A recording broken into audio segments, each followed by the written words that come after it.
Edgar Gonzo. What's up? What's up? What's going on, my guy? Nah, man. Happy to be here, bro. Man, I'm happy to have you here, bro. It's such an honor to just get someone with your caliber, bro, this early in the game, man. I've known you for years. I've watched you grow as a soldier. I've watched you grow as an entrepreneur, as a man, you know what I mean, in so many different aspects. And it's been a wonderful process, broski. So, man, dude, I remember when we met. We were young soldiers, man. Yeah, in the honor guard. Honor guard, bro. That was one of the sweetest gigs, bro. Honestly, man, it was one of the most meaningful, and I think it's overlooked. But you know what I mean? Like, I don't think people really understand what all goes into being an honor guard.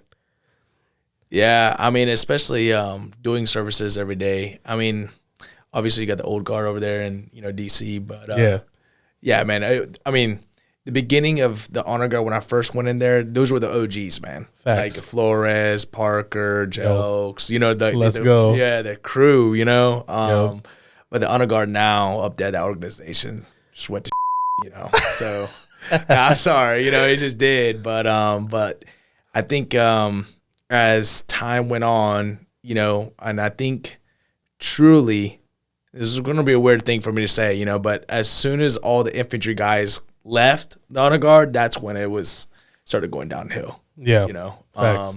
But more importantly, when the purpose and kind of the vision of like honoring like heroes, when they stop pushing that agenda, and you would think like in the honor guard that would be like an implied task that you would push that agenda, right? But yeah, I think like as new leadership came in, new people came in, people that were just caring about a paycheck coming in, I think like all of that started fading away really quick. So the people that was with me in the honor guard during those times, those OG days where we gave a lot of about what we did, and we actually like provided true not value to the services that we could do, but that we gave everything that we had into those services. Those people are on a different like part and chapter of my military career that I'll always have. Like Ragsdale, we were just talking about Ragsdale before the show. You know what I mean? Like those dudes, the Burfords, Eubanks. Yes. And I'm still with Eubanks in the S5 now. You know what I mean? So those dudes will always be like in that part of my military career, that part of my life where it's like those were not only the good times, but those were like the dudes that got it in. You know what I mean? Yes, and sir. It gave like the ultimate like honor, when we did those type of services. So yeah, man. I remember Burford, man. If he was in the van, he was driving. Yeah. That was the sweet part about the gig, bro. It's because like, man, sometimes those missions would be long.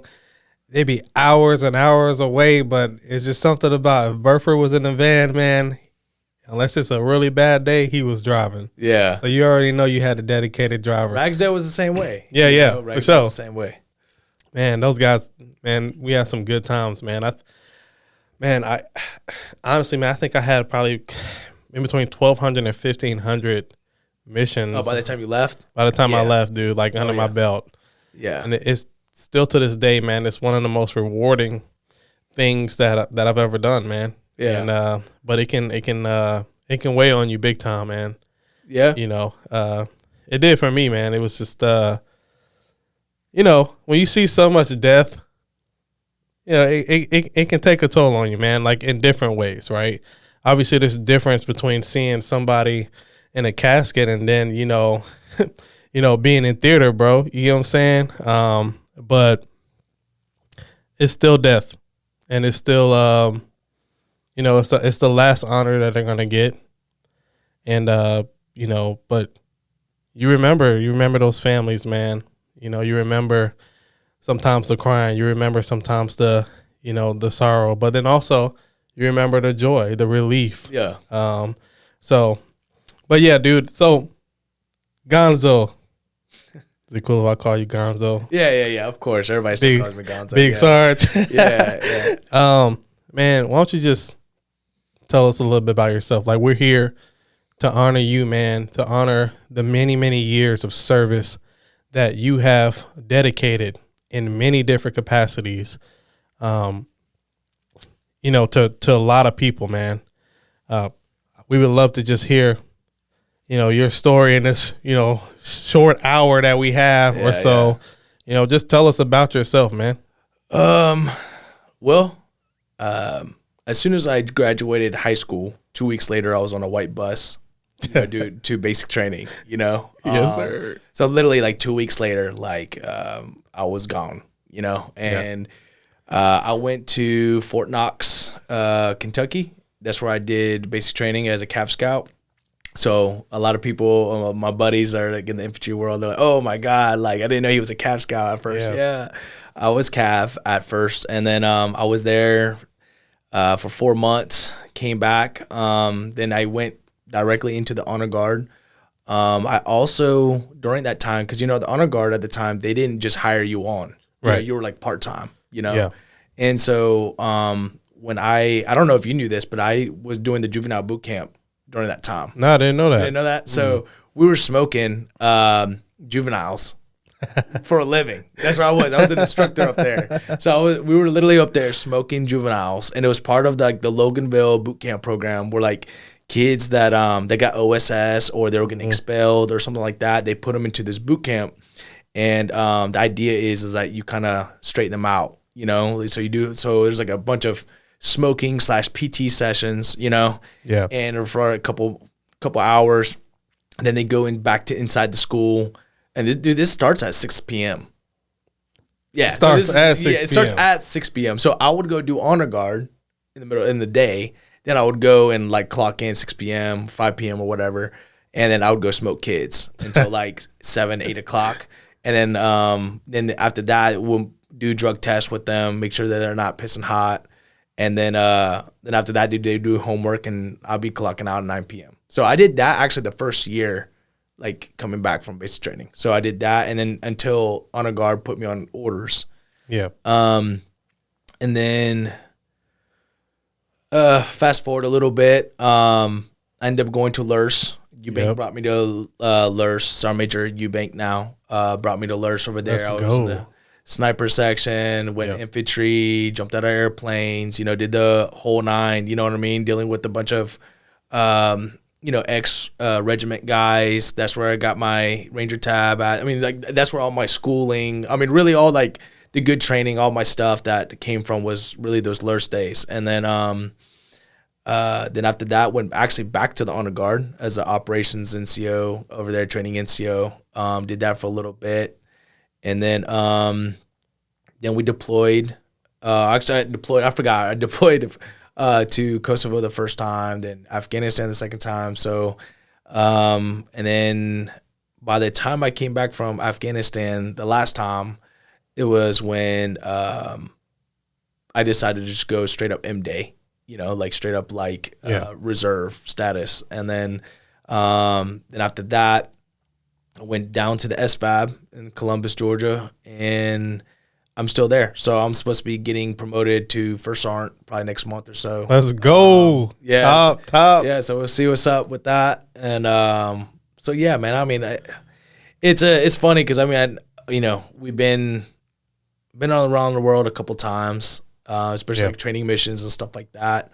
But it's been good, right?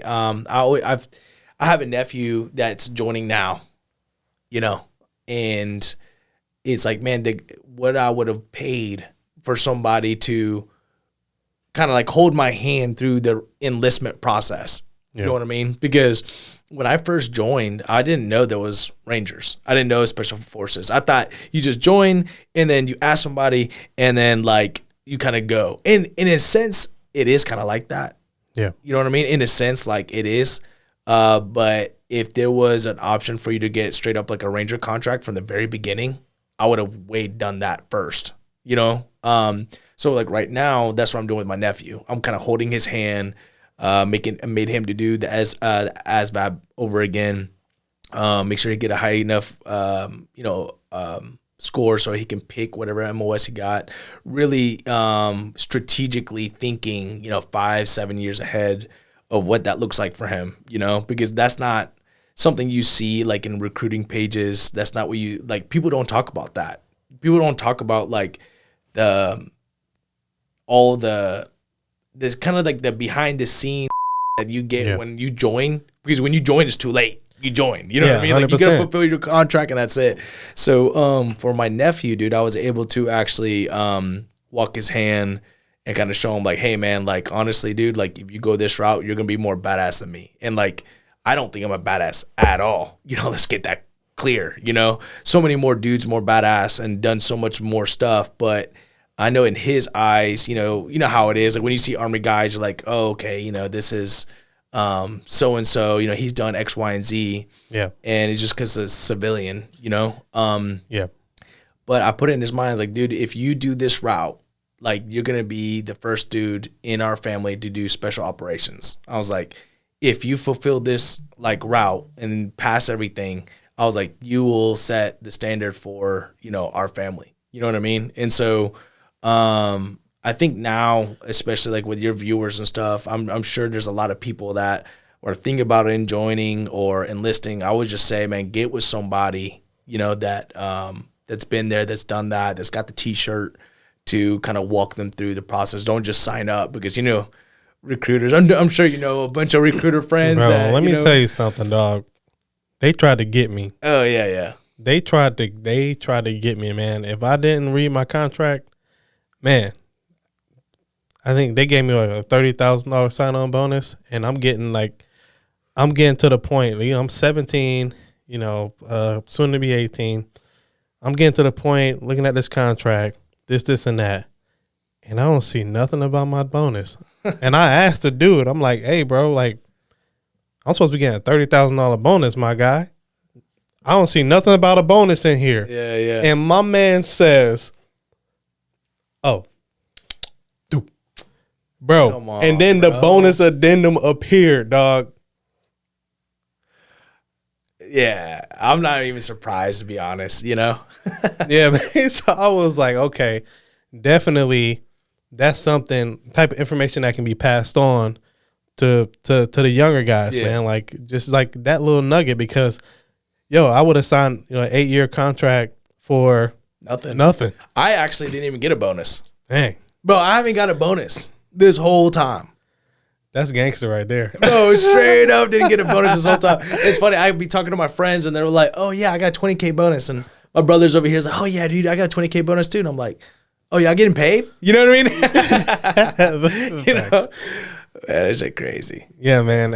It's but yeah, man, and that, what you said, that just makes me think, right? You said that there's no like commercials, there's no advertisement about it. And I wonder if it's intentional, man. And honestly, I think it is intentional, because maybe they don't want just like some Joe Schmo coming off the street, just applying to be, a soft guy or anything like that. Maybe they want to see what you're made of by building a track record. Yeah. You know what I mean? Because I know that's looked at a lot, especially when, when you go to selection and things like that, getting through selection. And then, when it comes to being assigned an ODA, they want to know,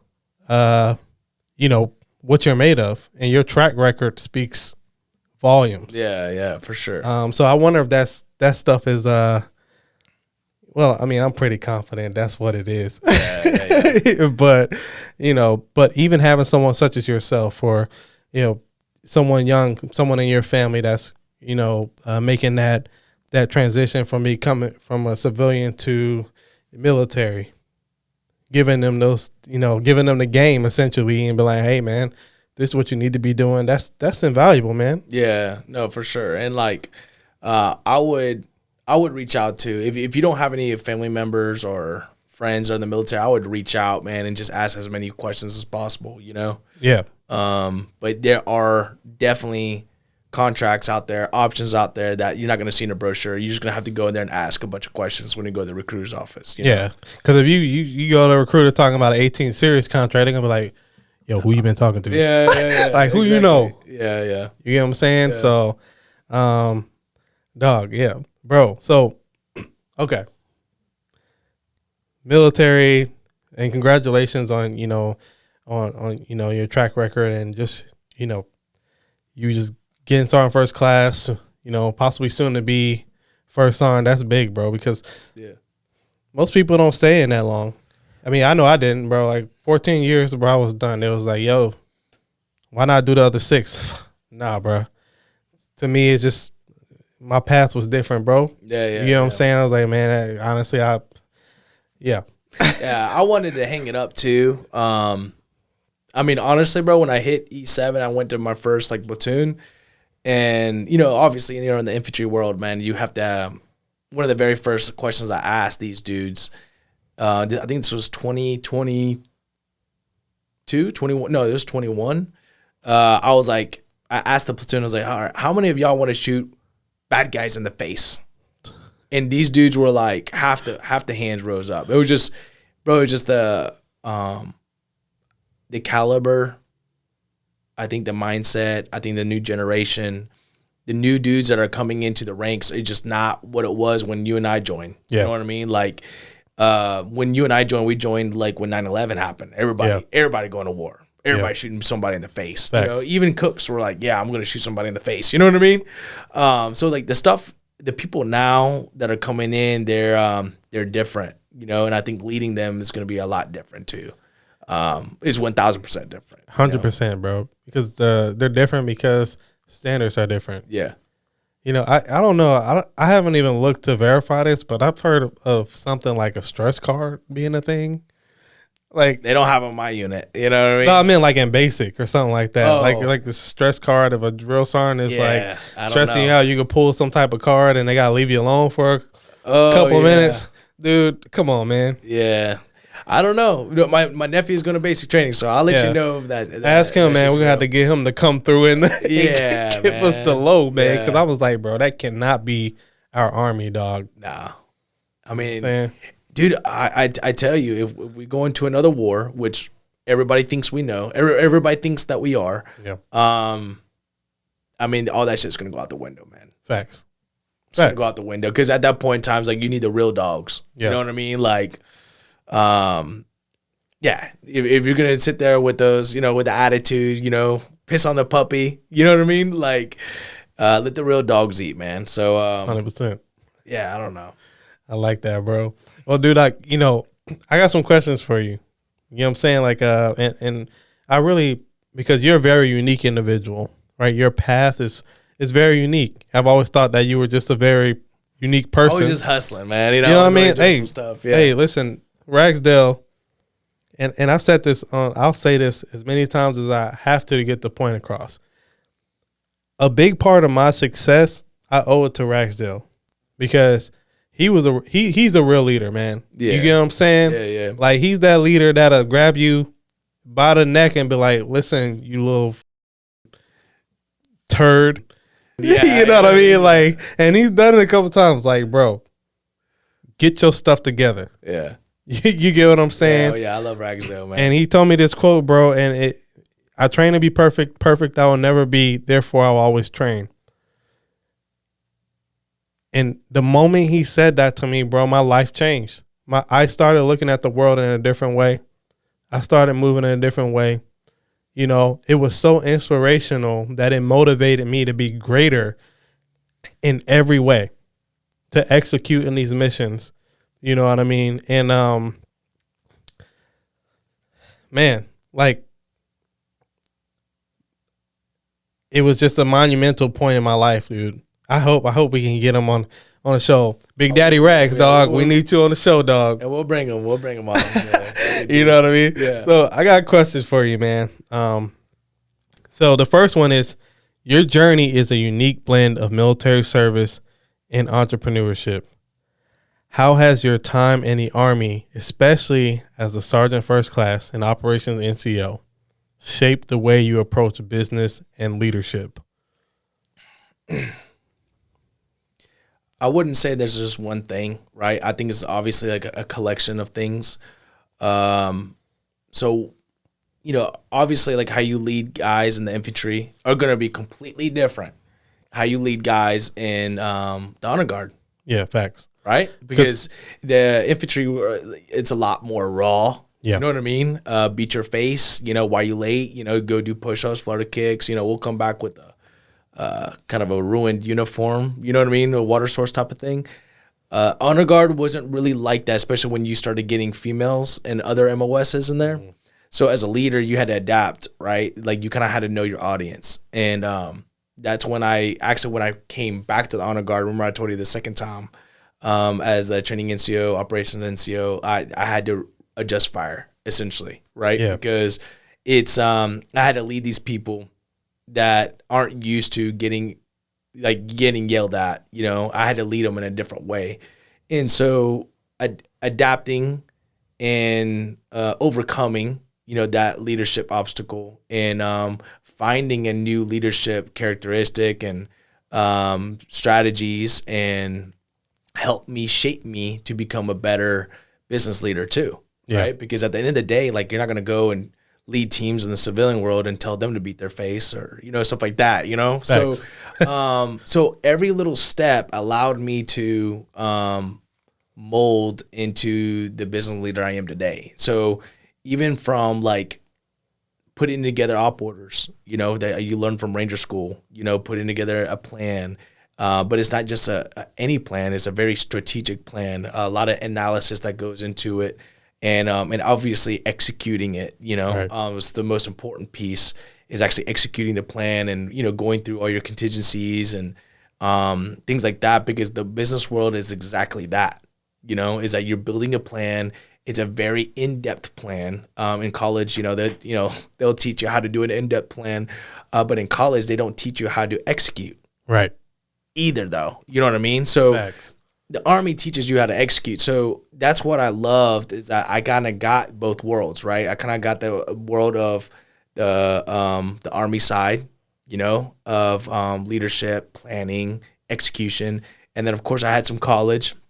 And then, and of course, like all the little businesses that I started as well. So I think that's what has been able to put together, I guess, this business leadership person that I am today. And it's from all the different organizations that I've been in, especially now. I'm in the SFAB now. So SFAB is a 12-man team. It's very peer-to-peer. Yep. Like big boy rules, like first name basis type of stuff.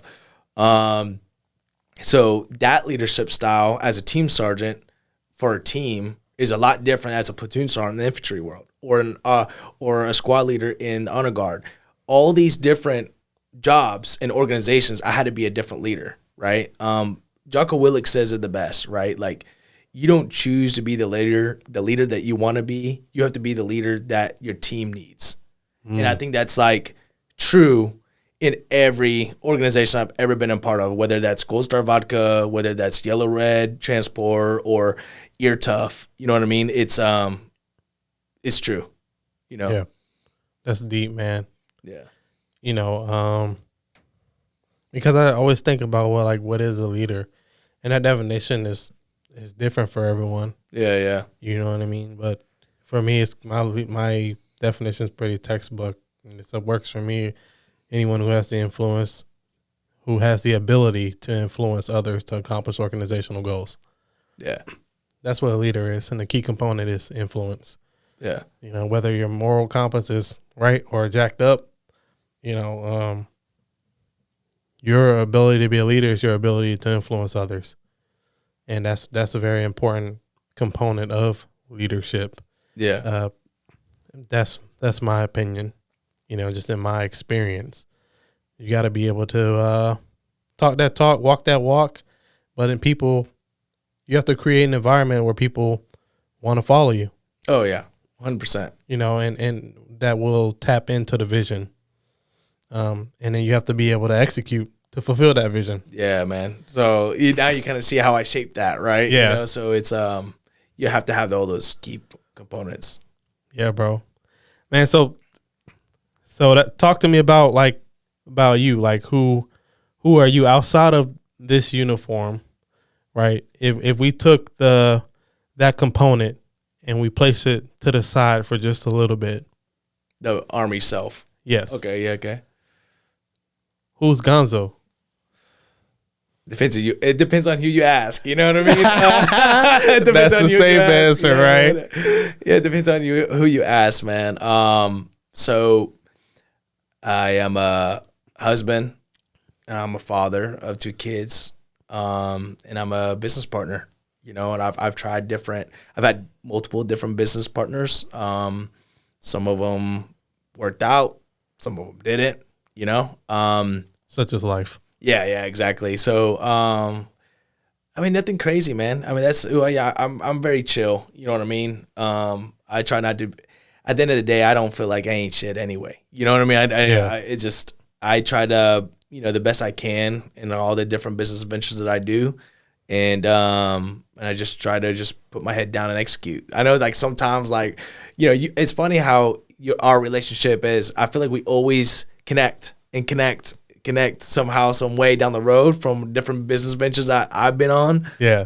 That you've been on. Yeah. You know, so it's I try to keep the people that are true with me, close to me, and the people that done me dirty, I repeal or replace.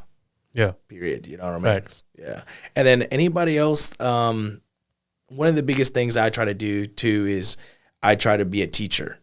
You know, obviously, like I don't have all the time in the world, you know, to coach, teach, or mentor people. But if I can get like a 5 seconds with you or 5 minutes with you, and if I can provide a little bit of value, you know, regardless if you're like an executive at a manufacturing company or, you know, you're a private that, you know, that served with me in Afghanistan, you know what I mean? Like, yeah.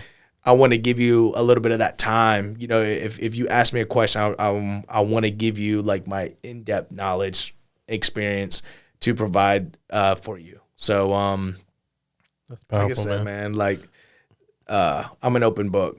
So yeah, man. I really like that you said that you're a teacher, and that really speaks to your leadership style. Because one of my mentors told me, he said, Reggie, when you get information, you're going to be either one type of person or the other. You're either going to be a receiver of information, which is you get the information and you keep it to yourself, or you're going to be a reproducer of information and you take what you've learned and you teach other people. Yeah. You know? Oh, yeah. And I think that's so much more fulfilling and rewarding, just taking something that you've learned or teaching someone or giving them tools to where they can overcome some of their adversities in life, to where they can get to the next step. You know, people say that knowledge is power, but I think that's a half truth. I think applied knowledge is power, because you have all these scholars that they just are receivers of information, and they learn. We're in the information age. Yeah. You know what I mean? Yeah. We have so much information on our fingertips, but at the end of the day, like, are you going to do with it or do something with it or not? Yeah. You know what I mean? If you learn everything in the world and it dies with you, what good did it do the world? Yeah. What good is it? Yeah, for sure. You know? Mm-hmm. So if more people were reproducers of information and knowledge and even resources, bro, you get what I'm saying? The world would be such a better place. I know for a fact that, and I struggled with this for a long time, I know that my purpose now on this earth is to be a change agent, specifically in the marketplace. And I know that I was created to be what's called a master gardener, right? It's been consistent with who I am and what I've done for many, many years, and I didn't even realize it. It's just putting people and strategically placing them in environments where they can grow and reach their fullest potential. I've always had a heart for it. That's what I do. Oh, yeah. You know? Yeah. When I ask people, hey, man, what makes a flower grow? They're like, some people are like, yeah, sun. Yeah, photosynthesis. Okay, that's definitely a process, but no, many things make a flower grow. Water, soil, sunlight, right? Fertilizer. It's all of those, ingredients, but the right amount of ingredients for that plant so they can reach its fullest potential. And humans are the same way. Yeah. right? Somebody may need a little bit of water. Somebody may need a little bit of fertilizer. Somebody may need a little bit of sunlight, right? We're all like that. So just identifying what it is that humans need and giving them those resources and putting them in an environment where they can reach their fullest potential. Yeah. And, you know, one of the thing is that it's kind of, I want to add on to that. Go ahead, bro. Right? So, one of the biggest things that I have issues with, and it's not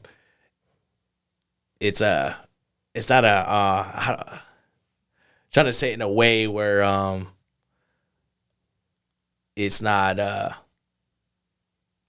I don't know. Just roll with it, bro. Just roll with it, bro. So one of the biggest issues I have with veterans, right, is that they get out of the military and they got this feel sorry for me. Yeah. You know what I mean? And it's funny because like what you just said, it's like, hey, like, I'm going to provide all this information for you and things like that. And, especially to your subordinates, and that way they can grow and they can do big things and lead others and all this stuff. Right.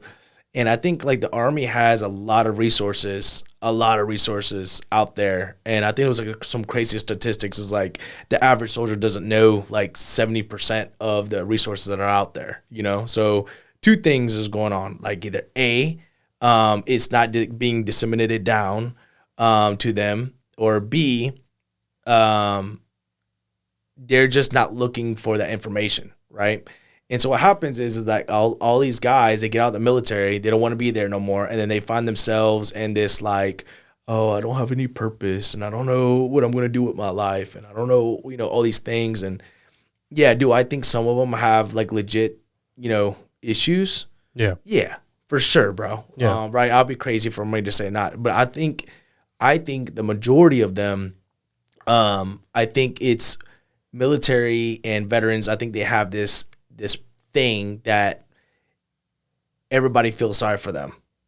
You know what I mean? And I think that we as veterans, military people, we need to get out of that mindset of, 100%. Victim mentality. You know what I mean?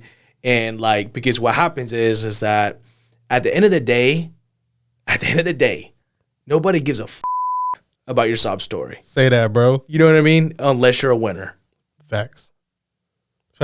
That's it, bro. Unless you're a winner. 100%. And so if you can sit there and beat yourself up or whatever, that, things didn't go your way, or, this didn't happen. But, truth be told, the Army has all these things, these transition programs and stuff like that out there. And there's a lot of nonprofit organizations out there for people to transition. There's plenty of resources. It's dudes need to start realizing like, hey, stop feeling sorry for yourself.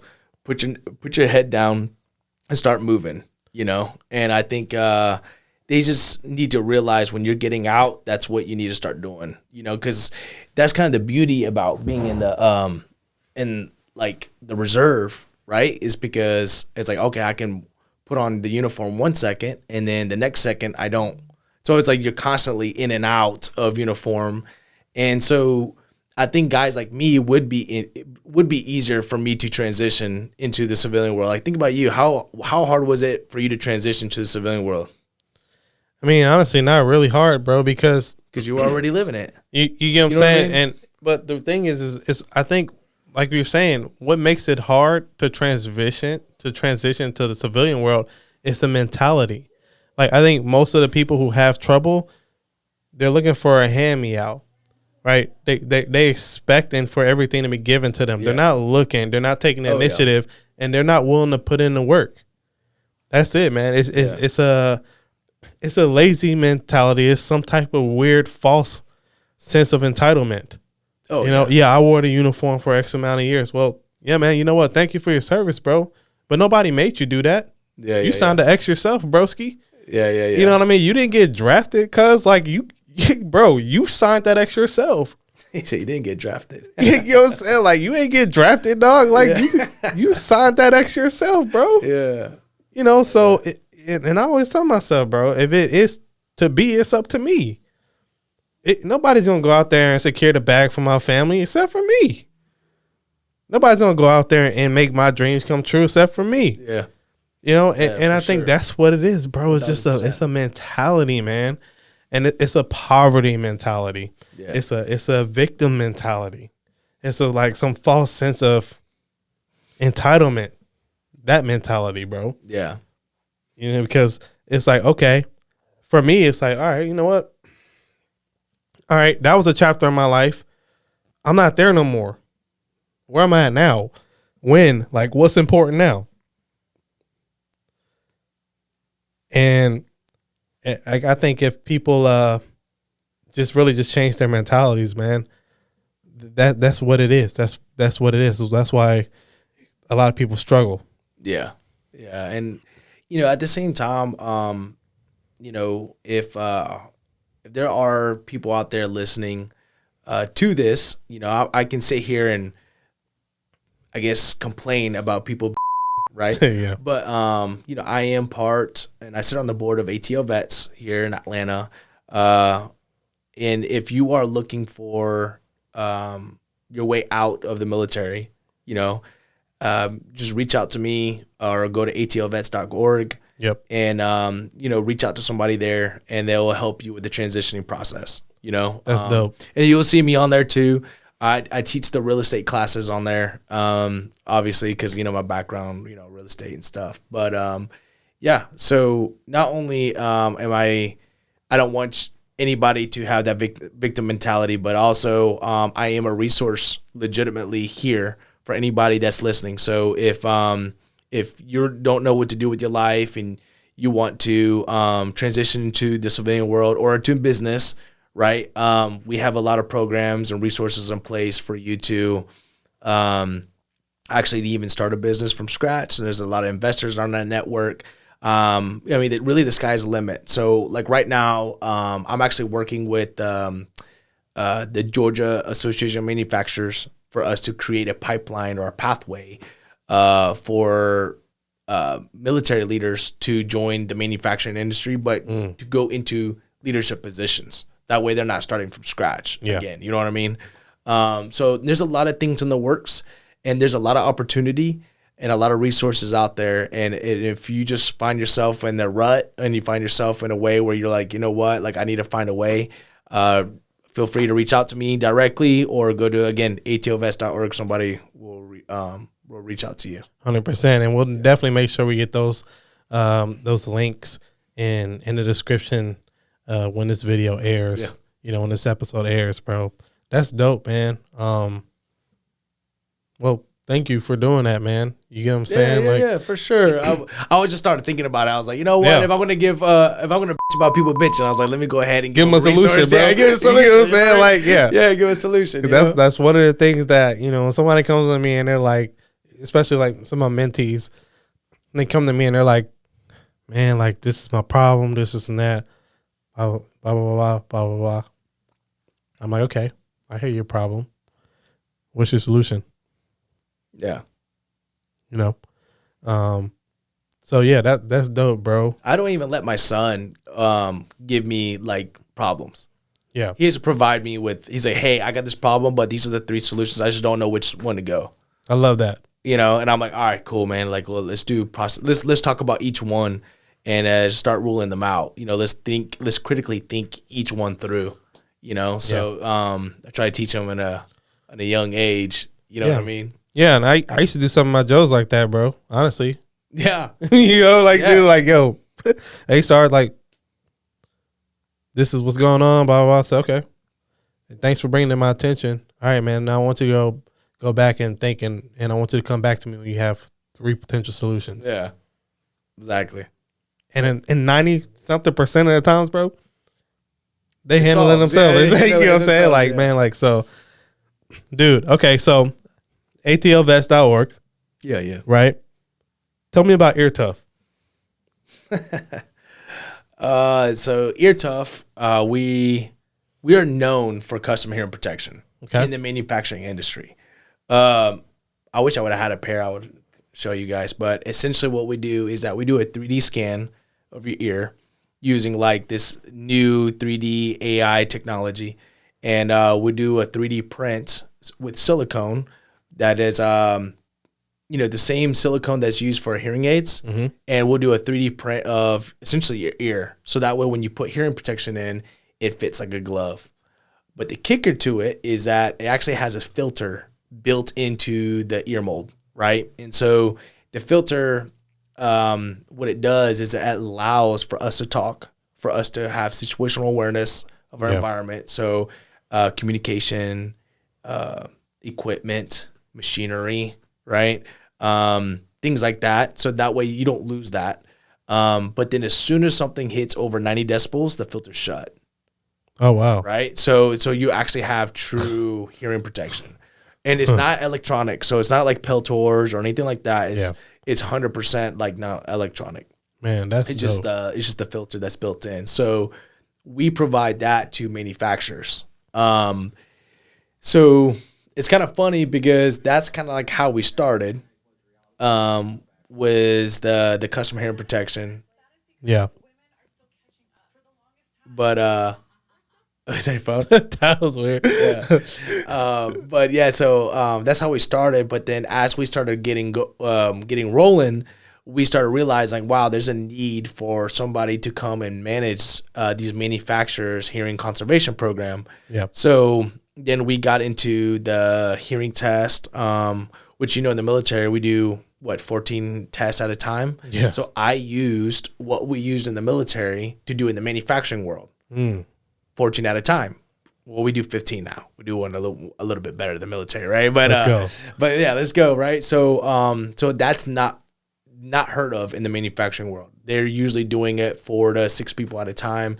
And why that's a big deal is because think about it. If you're only doing with easy numbers, if you're testing 5 people at a time at a manufacturing facility and it takes 15 minutes to do 5 people, right? Bro. And they have 300 people going. Well, that's only like 20 people an hour. Yeah, 20 people an hour, right? And then plus you're pulling all those people off the line. So now like production decreases, right? So now you're losing money, right? You constantly have people off the line, people off doing their thing.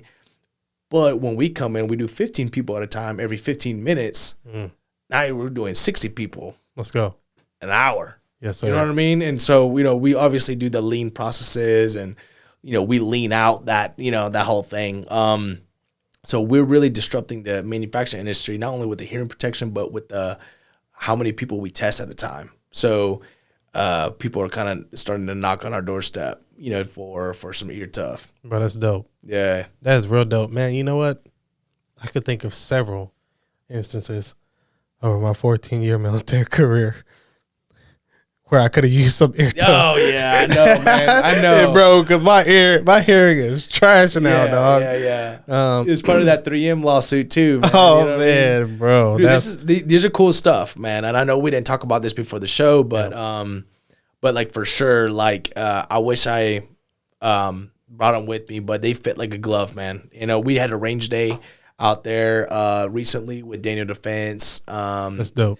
And everything like that. Dude, they brought out their newest pistols, their newest like 9mm carbine, you know what I mean? Yeah. And like, bro, we were just popping rounds and stuff. And I did a showcase and demonstrate where it's like, hey, this is the standard earplugs that we got issued. Yes. That essentially employees get, issued to essentially at the manufacturing facility.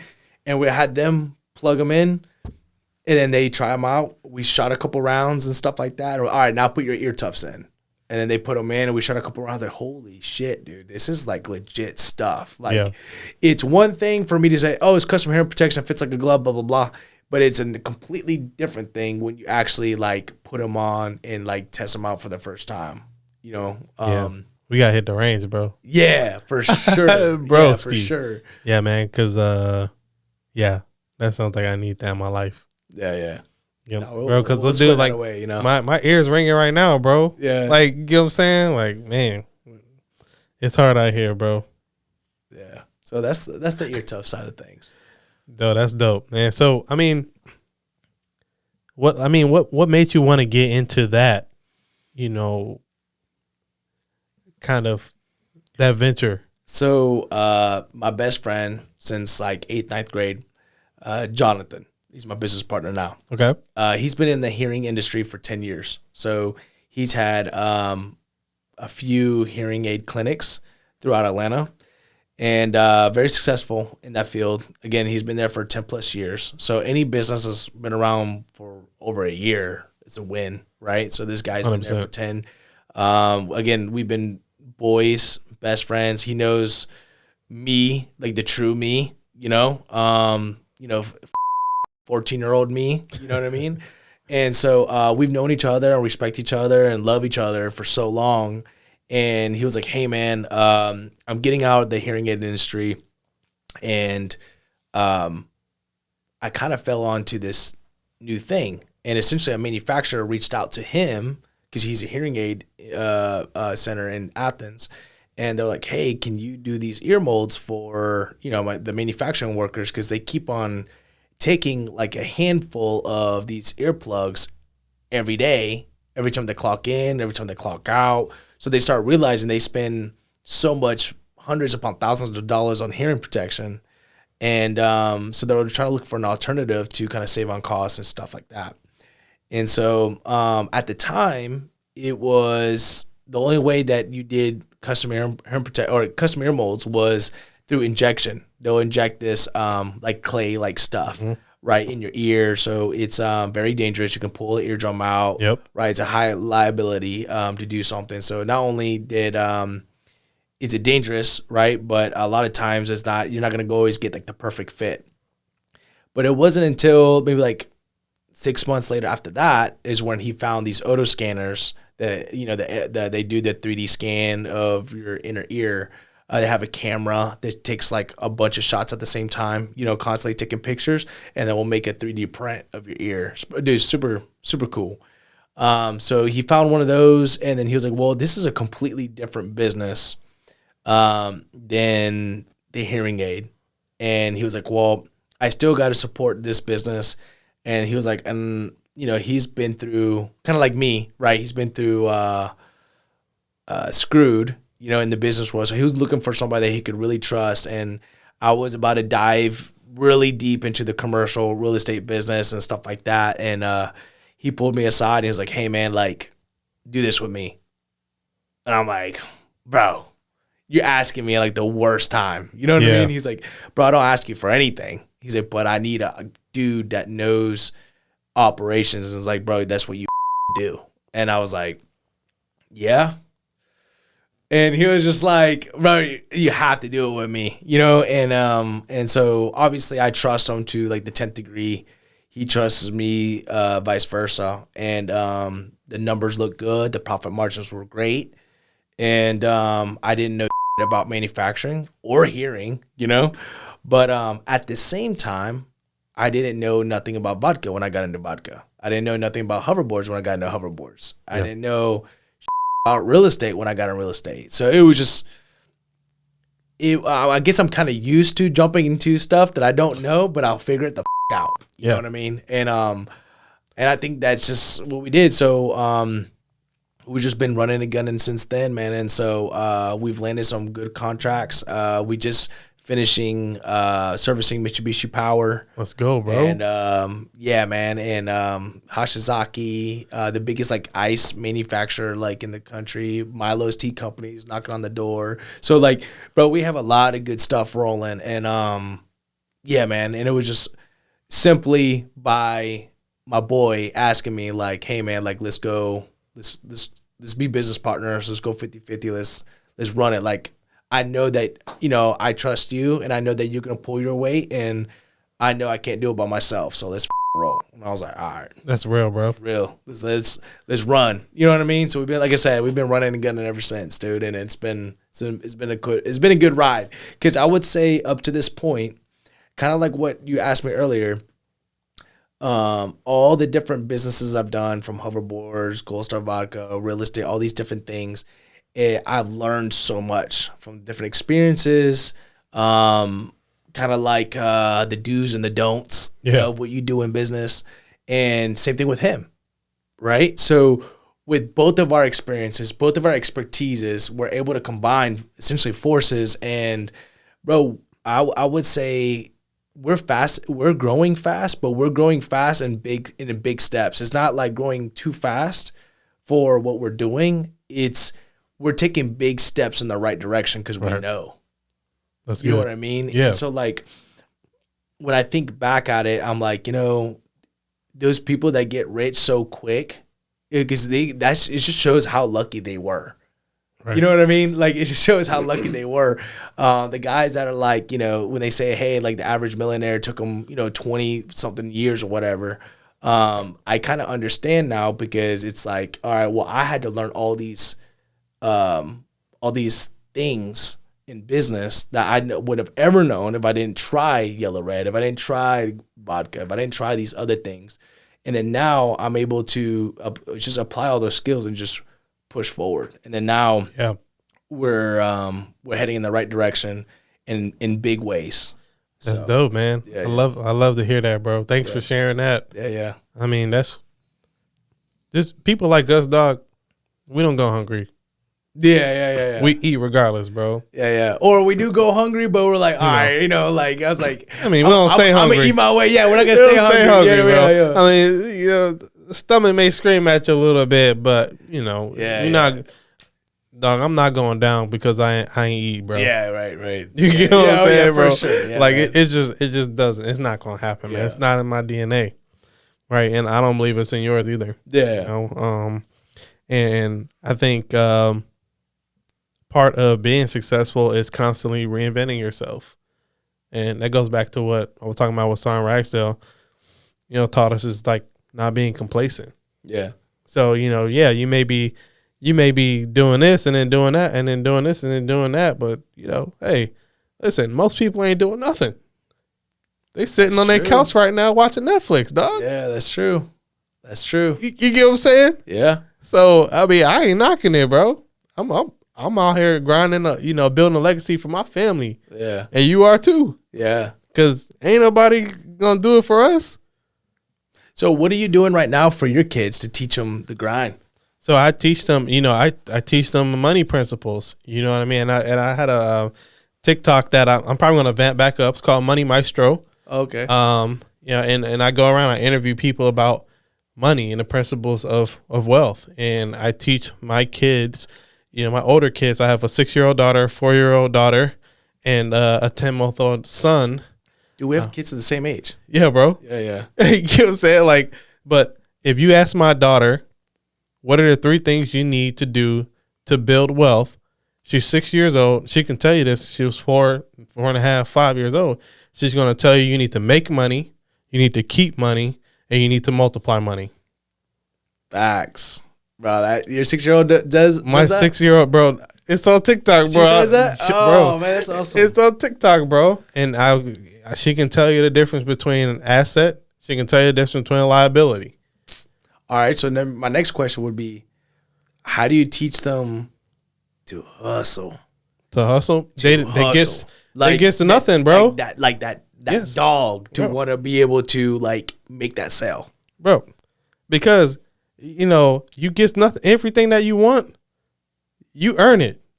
Like they have their own little debit cards and everything like that. They do the chores. Yeah. You can load their cards up. You use Greenlight? Yeah, bro. Yeah, I use Greenlight. You know what I'm saying, bro? Yeah. So listen, you want it, you gonna work for it.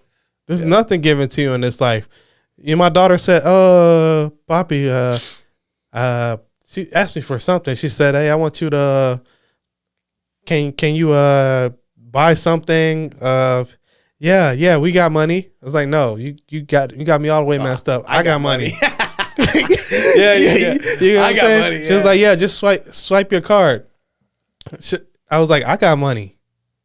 You don't have nothing. Yeah. Right? Yeah, bro. It's hilarious, dude. Bro, but that's it, man. It's just setting standards. That's where a lot of people, they're not clear on standards, right? And for the longest, you know what I mean, man, I had that problem, and once I set standards and I stuck to those standards, like my family, I have standards for my family. We have standards. Listen, if those standards aren't met, then there's consequences, right? Yeah. And if those standards are met, then there are consequences, good consequences. You know what I mean? And it just comes with being disciplined and really leading by example.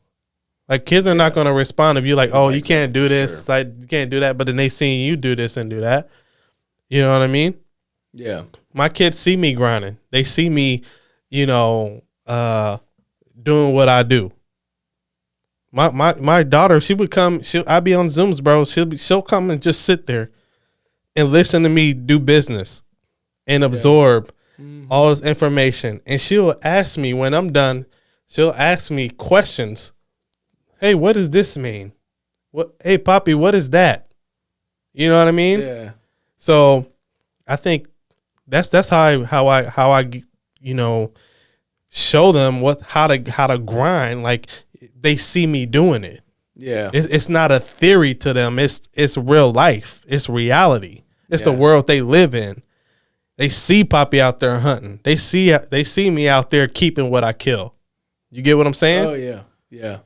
It's so like, Alex has seen me from the bottom to the very top, bro. Like, he's seen me literally, close big deals, and then he's seen me also, like, do trash. Yeah. You know what I mean? Like, he's seen me do everything, that kid. Like, yep. He's my true ride or die. Facts. No, I mean, my daughter, I love her. I have a different, like, thing for her that I don't think he will ever get, Yeah. But this piece that I'm talking about is something that I don't think she'll ever get either. Because, see, like, he's been with me, like, from, like I said, from the bottom to the top. And he's seen, essentially, like, what hard work is. Kind of like what you said, like, the hard work is in that ecosystem. So, like, there's no way that they don't know. You know what I mean? But with him, man, it's I don't think it's going to be the issue for him to understand hard work or how to apply it and shit like that, because, I would grill him. But my daughter's going to be the one that's going to be the tough cookie to crack, man. You know what I mean? Man. Because, like, I like to just be soft, man. I like to be soft with her, dude. It's just she's my baby girl. Yeah, bro. You know what I mean? It'd be like that, dog. Yeah. The daughters make you softer than new carpet. Yeah.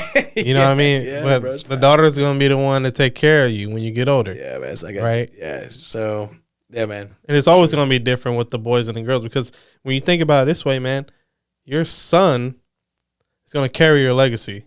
Yeah. You get what I'm saying? 1,000%. Your name lives through him, and he carries your legacy.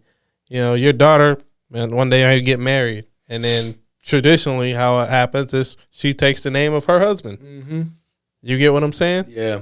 Oh. As a matter of fact, my Alex, he's 11 years old, and he property manages my properties. Oh, let's go.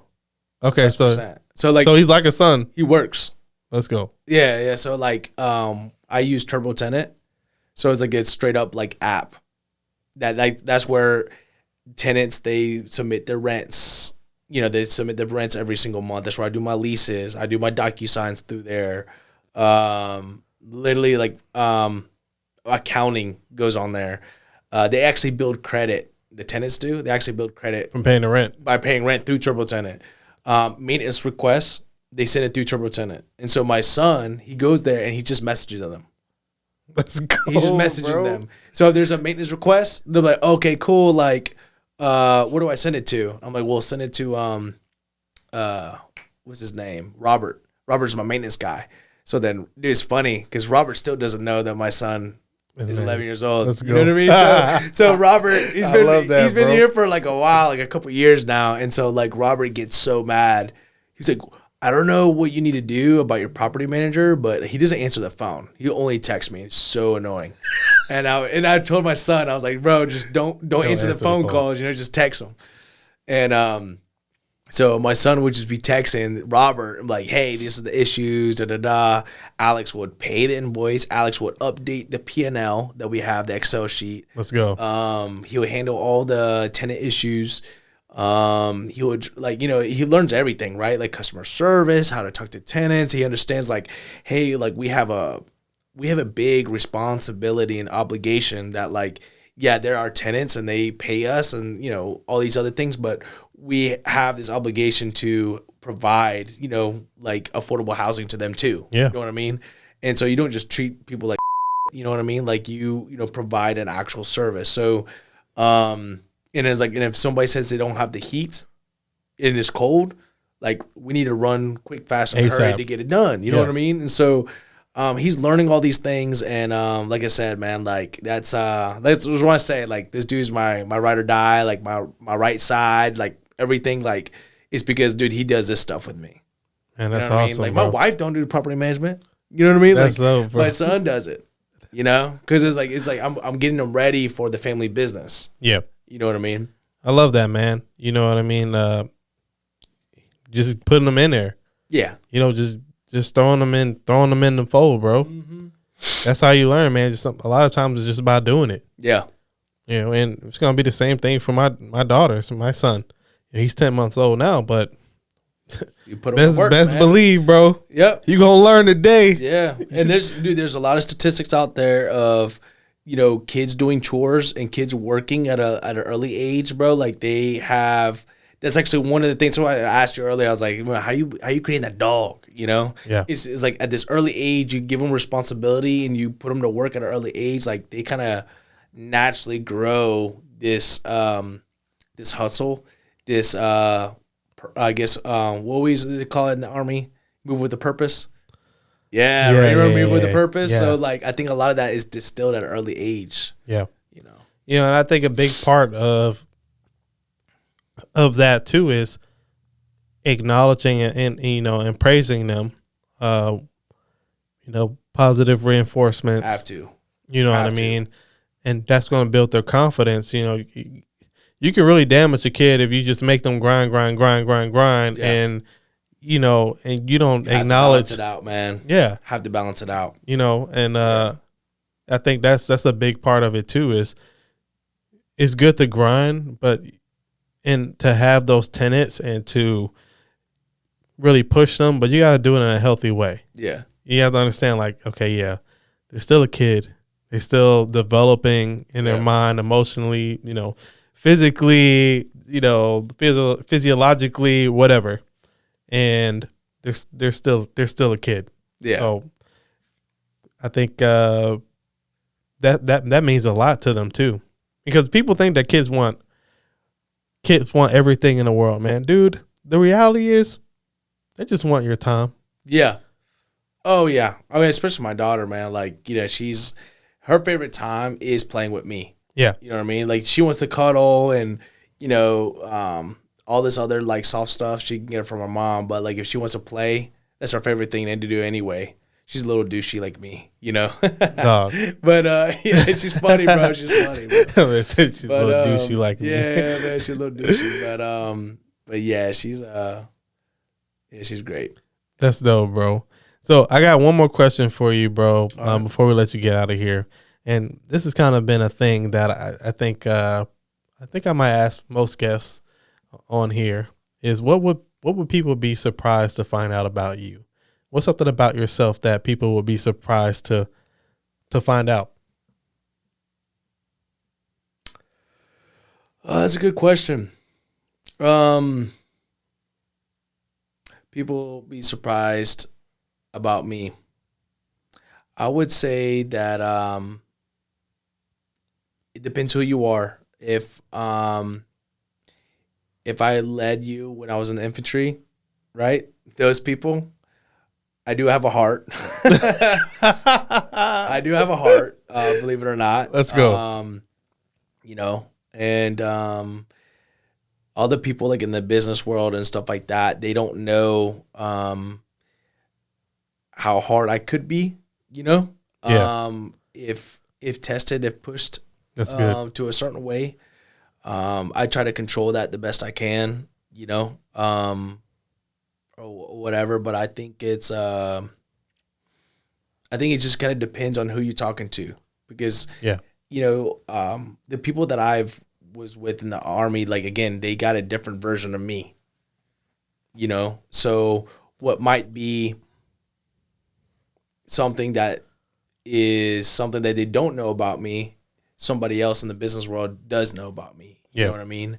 100%. And so I think it just kind of depends on person to person, man, you know? And if I haven't talked to you in a while, or if you wanted to get to know me, like I mentioned before, like I'm an open book, you know?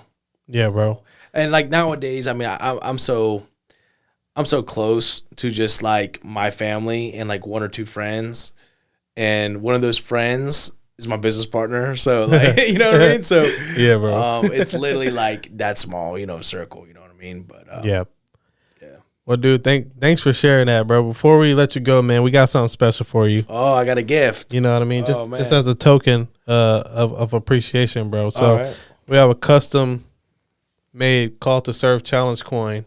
You know, that we're gonna give to you with our slogan on the back, bro. You can just read that for me. Serving those who served others.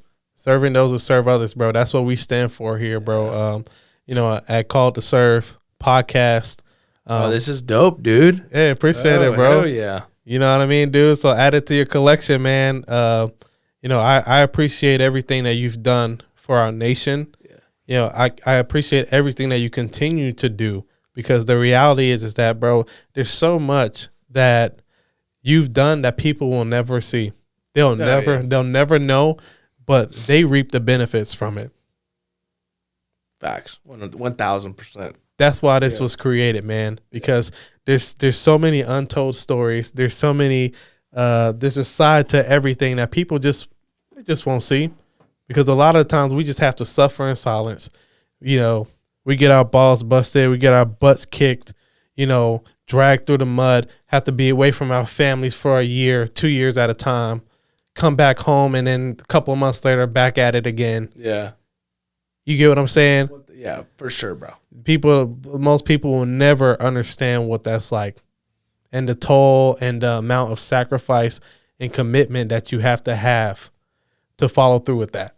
Yeah. You know, so this is just our way of honoring you, man, and just thanking you, bro, for everything that you do, that you've done, that you will do, you know, in the name of serving other people, because that's consistent with who you are and everything that I've seen you doing.